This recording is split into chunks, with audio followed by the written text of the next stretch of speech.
خدا باپ کے زندہ اور جلال کلام میں سے زندگی برا کلام، دانیل کی کتاب، اس کا چھٹا باب 16 سے 28 آیت مبارکہ تک۔ تب بادشاہ نے حکم دیا اور وہ دانیل کو لائے اور شیروں کی مان میں ڈال دیا۔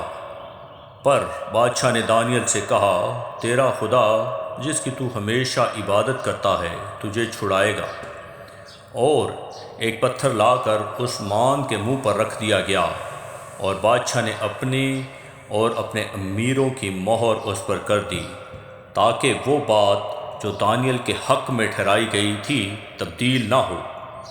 تب بادشاہ اپنے قصر میں گیا اور اس نے ساری رات فاقہ کیا، اور موسیقی کے ساز اس کے سامنے نہ لائے، اور اس کی نیند جاتی رہی۔ اور بادشاہ صبح سویرے اٹھا اور جلدی سے شہروں کی مان کی طرف چلا، اور جب مان پر پہنچا تو غمناک آواز سے دانیل کو پکارا۔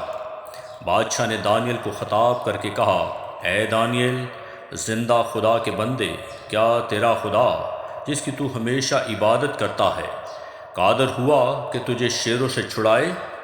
تب دانیل نے بادشاہ سے کہا، اے بادشاہ، ابد تک جیتا رہ۔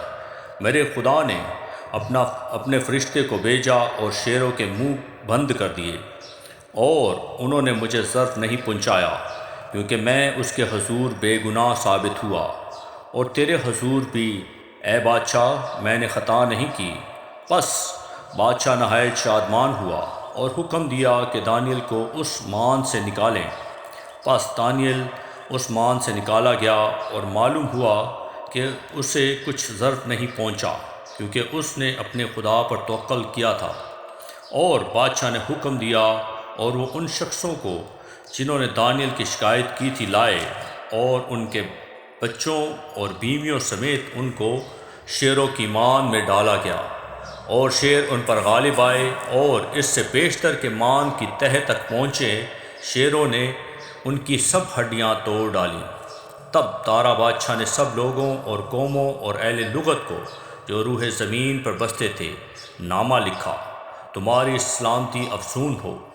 میں یہ فرمان جاری کرتا ہوں کہ میری ملکت کے ہر ایک صوبے کے لوگ دانیل کے خدا کے حضور ترساں و لرزاں ہوں، کیونکہ وہی زندہ خدا ہے اور ہمیشہ قائم ہے، اور اس کی سلطنت لازوال ہے، اور اس کی ملکت ابد تک قائم رہے گی۔